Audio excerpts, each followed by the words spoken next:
순전한 기독교 제1장 옳고 그름 우주의 의미를 푸는 실마리 제4과 이 법칙의 배후에 있는 것. 지금까지 이야기한 것을 정리해 봅시다. 돌이나 나무에 해당하는 이른바 자연법칙은 단순히 하나의 표현법에 불과하다고 할 수 있습니다. 자연이 일정한 법칙들의 지배를 받는다는 것은 사실상 자연이 일정한 방식으로 움직인다는 뜻에서 하는 말에 불과합니다. 그러니까 이때의 법칙들은 실제하는 것, 우리 눈에 보이는 현실의 사실들 너머에 존재하는 어떤 것은 아니라고 할 수 있습니다. 그러나 인간의 경우에는 그렇지 않다는 것을 우리는 살펴보았습니다. 인간 본성의 법칙 내지는 옳고 그름의 법칙은 인간 행위라는 현실의 사실들 너머에 있는 어떤 것임이 틀림없습니다. 즉 인간의 경우에는 현실의 사실들 외에 어떤 것, 즉 우리가 창안해낸 것이 아님에도 불구하고 우리가 마땅히 따라야 한다고 생각하는 실제적 법칙이 존재하는 것입니다. 이제 저는 이 법칙이 우리가 살고 있는 우주에 대해 무엇을 말해주는지에 관해 생각해 보고자 합니다. 사고의 능력을 갖게 된 인간은 끊임없이 이 우주가 대체 무엇이며 어떻게 생겨났는지 궁금해했습니다. 여기에 대해서는 크게 나누어 두 가지 관점이 있습니다. 첫째는 이른바 유물론적 관점입니다. 이 관점을 가진 이들은 물질과 공간은 우연히 생겨난 것으로 늘 존재해 왔지만 그 존재 이유는 알 수 없다고 생각합니다. 그들의 견해에 따르면 우리처럼 사고할 수 있는 생물은 고정된 방식으로 움직이던 물질이 일종의 요행으로 만들어낸 것에 불과합니다. 천분의 일의 우연으로 무언가가 태양과 부딪혀서 행성들을 만들어냈습니다. 그리고 또 천분의 일의 우연으로 그 행성 중 하나인 지구의 생명에 필요한 화학물질과 적절한 온도가 마련됨으로써 지구에 있던 몇몇 물질이 살아났습니다. 그리고 그 후에도 아주 많은 일련의 우연을 통해 살아있는 생명체들이 우리 같은 인간으로 발전하게 되었다는 것입니다. 또 하나의 관점은 종교적 관점입니다. 이 관점에 따르면 우주의 배후에는 그 어떤 것보다 정신과 비슷한 무언가가 있습니다. 그 무언가는 지각과 목적을 가지고 있으며 어떤 것을 다른 것보다 더 선호하는 존재입니다. 그 무언가는 부분적으로는 우리가 모르는 목적을 위해 또 부분적으로는 어쨌든 자신과 닮은 존재에 정신을 가졌다는 정도에서만 닮았다는 뜻입니다. 를 만들려는 목적을 위해 이 우주를 만들어냈습니다. 종교적 관점이 먼저 있었고 유물론적 관점이 점차 그 자리를 차지하게 되었다고는 생각지 마시기 바랍니다. 사고하는 인간이 존재하는 곳에는 어디에나 이 두 관점이 있었습니다. 한 가지 더 주의할 것이 있습니다.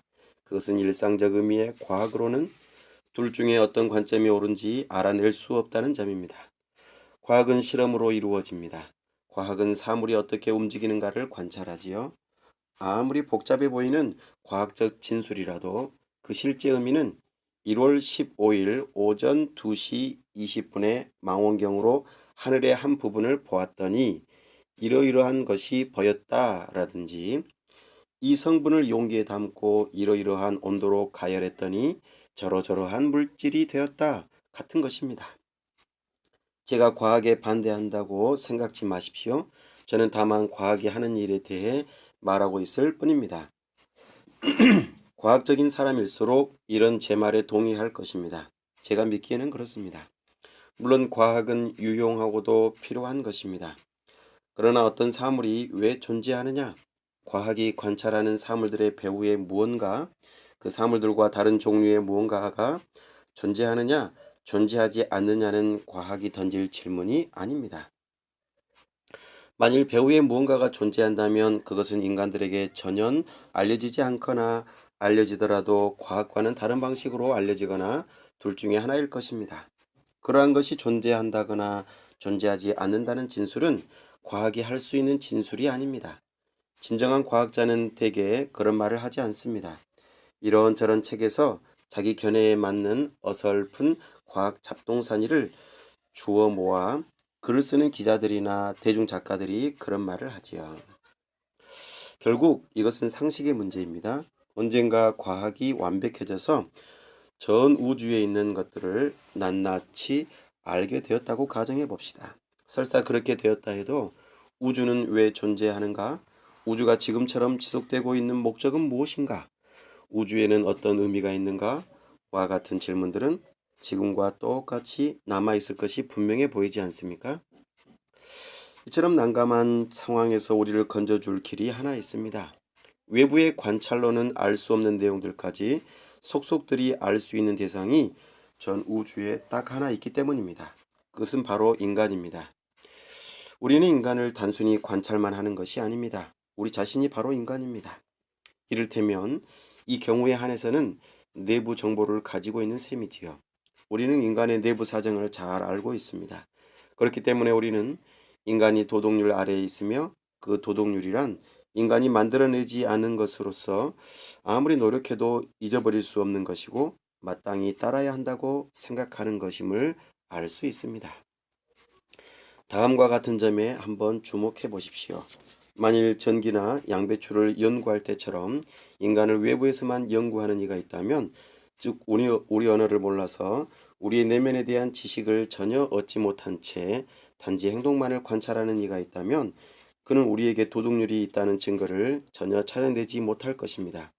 그는 우리가 하고 있는 행동을 관찰할 수 있을 뿐인데 도덕률은 우리가 해야 하는 행동을 다루는 것이니 어떻게 그 증거를 얻을 수 있겠습니까? 돌이나 날씨의 경우에 설사 관찰 가능한 사실들 너머에 무언가가 존재한다 해도 외부의 연구만 가지고서는 그 무언가를 발견할 희망이 없는 것과 같습니다. 그러니까 이 문제는 다음과 같이 정리됩니다. 우리는 우주가 아무 이유 없이 그저 우연히 이런 모습으로 존재하게 된 것인지 아니면 이런 모습으로 존재하게 만든 힘이 배후에 있는지 여부를 알고 싶습니다. 만일 그런 힘이 정말 존재한다면 그 힘은 관찰 가능한 사실들 중 하나가 아니라 그 사실들을 만들어낸 실제이므로 단순한 사실 관찰을 통해서는 찾아낼 수 없습니다. 그런데 그 사실 너머에 존재가 있는지 여부를 알 수 있는 단 한 가지 사례가 있는데 그것은 바로 우리 자신입니다. 우리는 이 사례를 통해 그런 배후에 존재가 있다는 사실을 발견합니다. 달리 표현해 봅시다. 만약 우주 밖에서 우주를 통제하는 힘이 있다면 그 힘은 우주 안에 있는 사실들 중 하나로 나타날 수가 없습니다. 집을 지은 건축가가 곧 그 집의 벽이나 계단이나 벽난로일 수 없듯이 말입니다. 그 힘은 오직 우리를 일정한 방식으로 행동하게 만드는 내면의 영향력이나 지배력으로서만 자기 존재를 드러낼 수 있습니다. 그런데 우리는 바로 우리 내면에서 그런 힘을 감지하는 것입니다. 이제 실마리가 확실히 잡히지 않습니까? 답을 얻을 수 있는 유일한 사례에서 그렇다는 답이 나왔으니 말입니다. 우리는 인간 외에 다른 사례에서는 왜 답을 얻을 수 없는지 알고 있습니다. 푸른색 제복을 입은 사람이 집집마다 작은 봉투를 놓고 가는 것을 볼 때마다 그 안에 편지가 들어있다고 생각하는 이유가 뭐냐고 누군가 묻는다면 저는 저 사람이 비슷한 봉투를 놓고 갈 때마다 그 안에 편지가 들어있었거든요 라고 대답할 것입니다. 그런데 그 누군가가 다시 하지만 다른 사람들이 받은 봉투에도 전부 이런 편지가 들었는지 확인한 적은 없지 않소? 라고 반박한다면 물론 없습니다. 저한테 배달되지 않은 봉투를 함부로 열어보면 안 되지요. 저는 다만 제가 열 수 있는 봉투들을 열어본 경험을 통해 열 수 없는 봉투들에 대해 설명하고 있는 거랍니다. 라고 대답할 것입니다. 이 문제도 마찬가지입니다. 인간으로서 우리가 열어볼 수 있는 유일한 봉투는 우리 인간 자신입니다. 그 봉투를 열어보았을 때, 특히 나라는 인간을 열어보았을 때 제가 발견한 것은 나는 독립적인 존재가 아니며 어떤 법칙 아래에 있는 존재라는 사실, 즉 내가 일정한 방식으로 행동하기를 원하는 누군가 또는 무언가가 있다는 사실입니다. 물론 이웃집 사람들이 전부 저와 똑같은 편지를 받으리라고 생각지 않는 것처럼 제가 혹시 돌이나 나무의 내부에 들어갈 수 있다 해도 거기에서 인간의 경우와 똑같은 것을 발견하게 되리라고는 생각지 않습니다. 예를 들어 저는 돌이 중력 법칙에 따라야 한다는 사실, 편지를 보낸 이가 저에게는 제 인간 본성의 법칙에 따르라는 말만 하는 반면 돌에게는 그 본성의 법칙을 무조건 따르도록 강제한다는 사실을 발견할 것입니다. 그러나 적어도 편지를 보낸 이가 있다는 점, 말하자면 사실들 배후에 존재하는 힘, 내지는 지휘자 또는 안내자가 있다는 점만큼은 두 경우에 공통되게 발견할 수 있을 것입니다. 제가 성급하게 결론으로 나아간다고 생각지 마십시오. 기독교 신학에서 말하는 하나님까지 도달하려면 아직도 멀었습니다. 저는 단지 우주를 지휘하고 있는 무언가가 존재하며 그 무언가는 내 안에서 옳은 일을 하도록 재촉하고 그릇된 일에는 책임감과 불편함을 느끼게 만드는 하나의 법칙으로 나타난다는 데까지만 말했을 뿐입니다. 우리는 그 무언가가 다른 무엇보다 정신을 닮았다고 생각하지 않을 수 없습니다. 정신 외에 다른 것이 있다면 물질뿐인데 물질이 지시를 내린다는 것은 상상하기 어려운 일이기 때문입니다. 물론 그렇다고 해서 그 무언가가 정신과 완전히 같다고는 할 수 없으며 인격과 같다고는 더더구나 말할 수 없습니다. 이 점에 대해서는 다음 장에서 살펴보겠습니다. 그러나 한 가지만큼은 미리 이야기해 두어야겠군요. 지난 100년간 하나님에 대한 감언이설이 아주 많았습니다. 그러나 저는 그런 말을 하려는 것이 아니니 그 점만큼은 걱정하지 않으셔도 좋습니다. 루이스는 이 법칙이 우리가 살고 있는 우주에 대해 무엇을 말해주는지에 관해 생각합니다. 사고력을 가진 인간은 크게 우주에 대한 두 가지 관점이 있습니다. 하나는 유물론적 관점입니다. 이들은 물질과 공간은 우연히 생겨난 것이지만 그 존재 이유는 알 수 없다는 것입니다. 또 하나는 종교적 관점입니다. 이들은 우주의 배후에는 그 어떤 것보다 정신과 비슷한 무언가가 있는데 그 무언가는 지각과 목적을 가지고 있으며 어떤 것을 다른 것보다 더 좋아하는 존재입니다. 사고하는 인간이 있는 곳에는 어디에나 이 두 관점이 있어 왔습니다. 루이스는 이 두 관점 중 어느 것이 옳은지 과학이 시도해도 알 수 없다고 말합니다. 왜냐하면 과학은 실험으로 이루어지는데 관찰된 사실을 늘어놓을 수 있지만 배후에 무언가가 존재하는가에 대한 질문은 과학의 영역이 아님을 알 수 있기 때문입니다. 그러면서 루이스는 딱 하나, 바로 인간 자신이 내부 정보를 가지고 있기에 내부 사정을 잘 알 수 있다고 말합니다.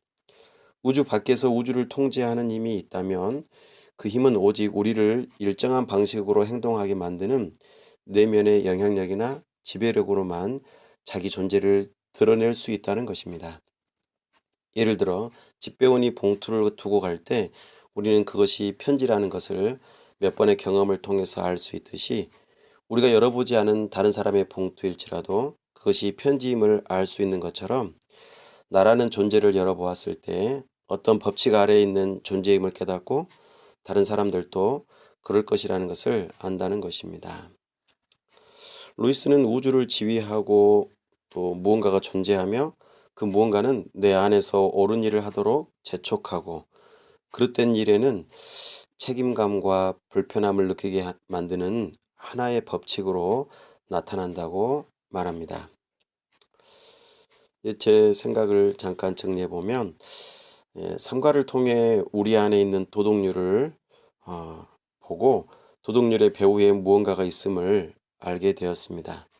또한 오늘 사과에서 그 배후를 알기 위해 취할 수 있는 방법이 과학이 아니라 우리 자신 안에서 가능함을 알게 합니다. 그 무언가 또는 누군가가 이름이 어떻게 되는지 말하지는 않지만 지휘자 또는 안내자로 언급함을 보게 됩니다. 사람이 세상을 바라보는 관점이 어떠한가에 따라 모든 것을 이해하고 적용하려는 태도를 결정한다는 것을 잘 압니다. 그래서 세계관은 무척 중요하다고 생각합니다. 과학 만능의 시대에 살면서 4차 산업혁명을 준비해야 한다고 말합니다. 인간의 이성을 뛰어넘는 인공지능과 기계화 시대에서 우리는 어떻게 생존해야 할지를 두고 논리적 사고를 위한 코딩 교육과 그에 적합한 직업군들을 선호하게 합니다. 정말 인간에 가까운 로봇이 있다 손치더라도 결코 인간일 수 없습니다. 로봇에게 윤리 강령을 프로그래밍 하더라도 로봇은 물질일 뿐입니다. 하지만 인간은 물질 이상입니다.